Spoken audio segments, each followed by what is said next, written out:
1995-96 കാലഘട്ടത്തിനിടയിൽ 1.25 കൊല്ലത്തോളം മാത്രമാണ് കേരള നിയമസഭയിൽ ആരോഗ്യമന്ത്രിയായിരുന്നത് VM സുധീരൻ എന്ന കോൺഗ്രസിൻ്റെ അനിഷേധ്യ നേതാവ്.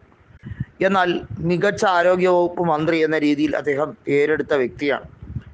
AK ആന്റണി എന്ന മുതിർന്ന കോൺഗ്രസ് നേതാവ് അദ്ദേഹം പറഞ്ഞിരിക്കുന്ന ഒരു കാര്യം, താൻ കണ്ടിട്ടുള്ളതിൽ വെച്ച് ഏറ്റവും മികച്ച രാഷ്ട്രീയ നേതാക്കളിൽ ഒരാളാണ് VM സുധീരൻ. അദ്ദേഹം എന്തുകൊണ്ട് തെരഞ്ഞെടുപ്പ് രാഷ്ട്രീയത്തിൽ നിന്ന് മാറി നിൽക്കുന്നു എന്നത് എനിക്കറിയില്ല. 2004 ആലപ്പുഴ ലോക്സഭാ മണ്ഡലത്തിൽ നിന്നും KS മനോജിനോട് കേവലം 800 വോട്ടുകൾക്ക് പരാജിതനായത്. അന്ന് VM സുധീരൻ എന്ന രീതിയിൽ അപരന്മാർ വരെ 3000-ഓളം വോട്ടുകൾ കൊണ്ടുപോയിരുന്നു. ആ തെരഞ്ഞെടുപ്പിൽ കോൺഗ്രസിന് ഒരൊറ്റ സീറ്റ് പോലും കേരളത്തിൽ ലഭിച്ചിരുന്നില്ല. രമേശ് ചെന്നിത്തല അടക്കം എല്ലാവരും പരാജയം ഏറ്റുവാങ്ങിയവരാണ്. എന്നാൽ VM സുധീരന് 2009 ആലപ്പുഴ സീറ്റ് വെച്ച് നീട്ടിയപ്പോൾ അദ്ദേഹം മത്സരിച്ചില്ല. പകരമായി യുവാക്കൾ വരട്ടെ എന്ന് പറഞ്ഞു.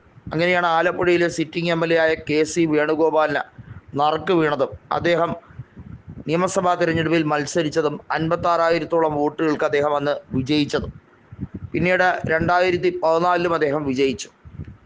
VM സുധീരനെ സംബന്ധിച്ചിടത്തോളം രാഷ്ട്രീയത്തിൽ അതിമോഹങ്ങളൊന്നും അദ്ദേഹം വെച്ച് പുലർത്താറില്ല എന്നുള്ളതാണ്. പാർലമെൻ്ററി ജീവിതത്തോട് അതിയായ ആസക്തിയുമില്ല. 1980 മുതൽ 96 വരെ തുടർച്ചയായി 4 തവണ മണലൂർ അസംബ്ലി സീറ്റിൽ നിന്ന് മത്സരിച്ച് വിജയിച്ച ആളാണ്.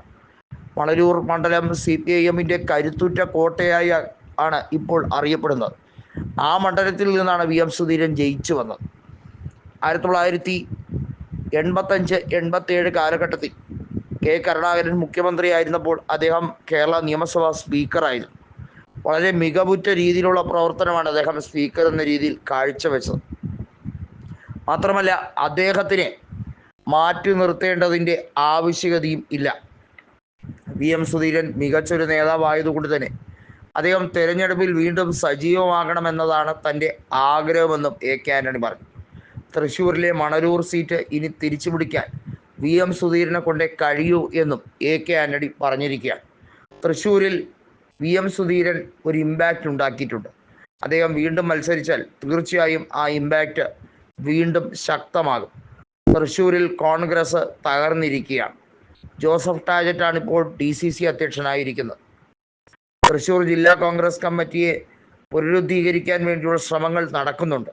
എന്നാൽ നമുക്കറിയാം, കഴിഞ്ഞ ലോക്സഭാ തെരഞ്ഞെടുപ്പിൽ K മുരളീധരൻ തൃശ്ശൂരിൽ 3-ാം സ്ഥാനത്ത് ദയനീയമായി എത്തുന്ന ഒരു കാഴ്ചയാണ് കണ്ടത്. അന്ന് തന്നെ K മുരളീധരൻ പറഞ്ഞൊരു വാക്കുണ്ട്, തൃശ്ശൂരിൽ കാര്യമായ മാറ്റങ്ങൾ കൊണ്ടുവരേണ്ടതിൻ്റെ അനിവാര്യതയുണ്ട്. പല നേതാക്കളും മാറി നിൽക്കുന്നു, അത് ശരിയല്ല.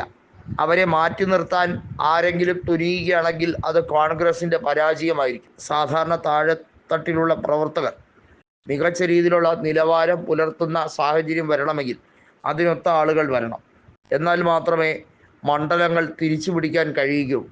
സുധീരനെ കൊണ്ടത് പറ്റും എന്ന് പല പ്രമുഖരായ നേതാക്കളും പറഞ്ഞു കഴിഞ്ഞിരിക്കുന്നു.